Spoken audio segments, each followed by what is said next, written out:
Olá pessoal, sejam bem-vindos a mais um episódio do Morfando, o nosso podcast sobre morfologia. Eu sou a Diana. E eu sou o Amir.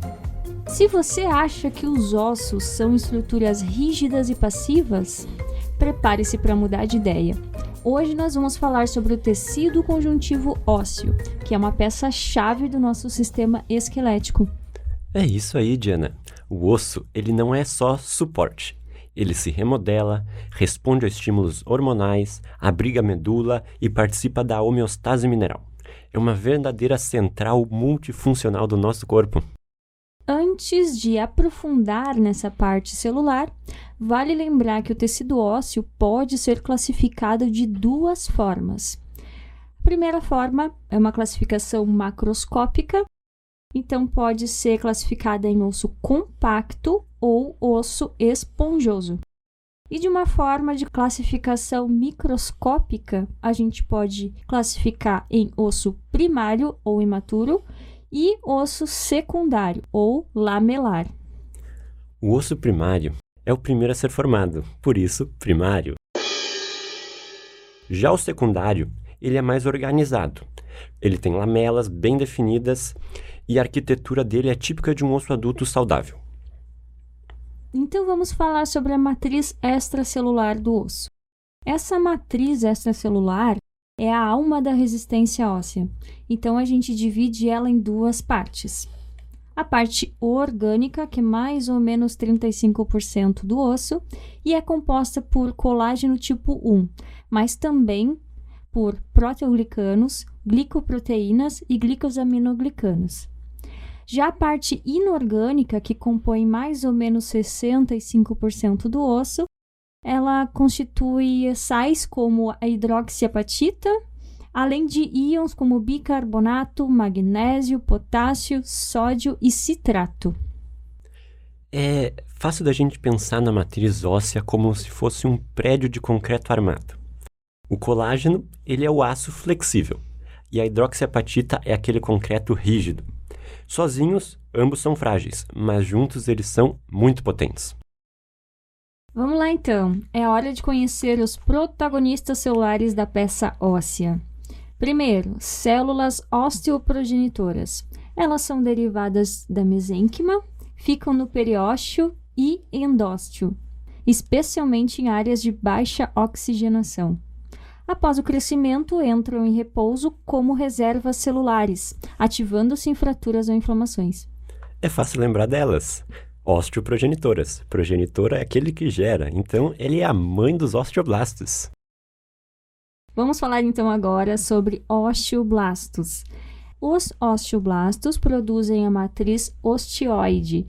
Então, ela é formada por colágeno tipo 1 e compostos orgânicos, e também iniciam a mineralização.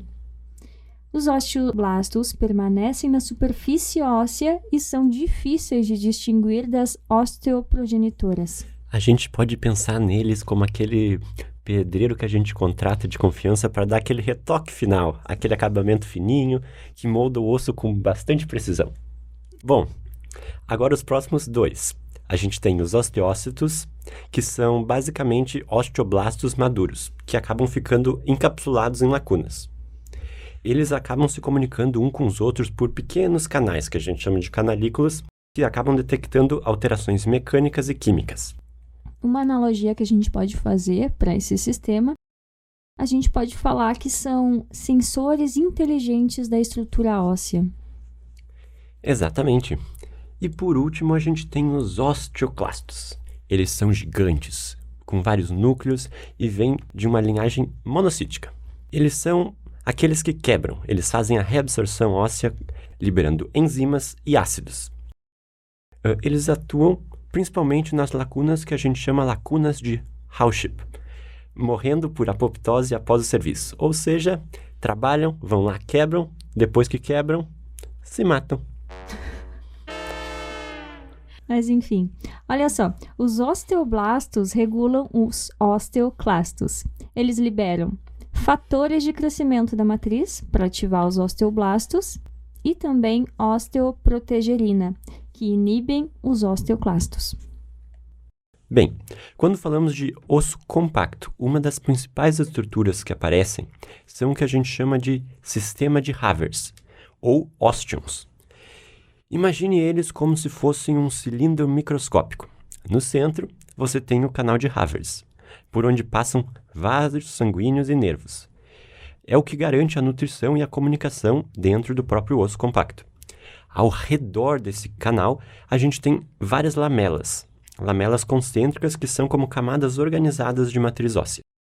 Entre essas lamelas ficam as lacunas, onde moram os osteócitos, que são então as células ósseas maduras. Esses osteócitos se comunicam através de canalículos, que são como túneis microscópicos que permitem a troca de nutrientes. E ligando um ósteon a outro, temos os canais de Volkmann, que atravessam o osso na horizontal, conectando os canais de Havers e garantindo que essa rede de vasos e nervos seja contínua. Muito bem. Agora vamos falar um pouco mais sobre o osso esponjoso. O osso esponjoso ele é formado por trabéculas ósseas. O que é isso? São pequenas pontes interconectadas. Entre essas pontes está a medula óssea vermelha, rica em células hematopoéticas. Essas trabéculas também contêm osteócitos e estão revestidas por endósteo, onde encontramos, então, osteoblastos e osteoclastos trabalhando em silêncio. O periósteo é um tecido conjuntivo denso com fibras de colágeno chamado fibras de Sharpe, que fixam esse periósteo ao osso. Ele contém células osteoprogenitoras ativas na remodelação.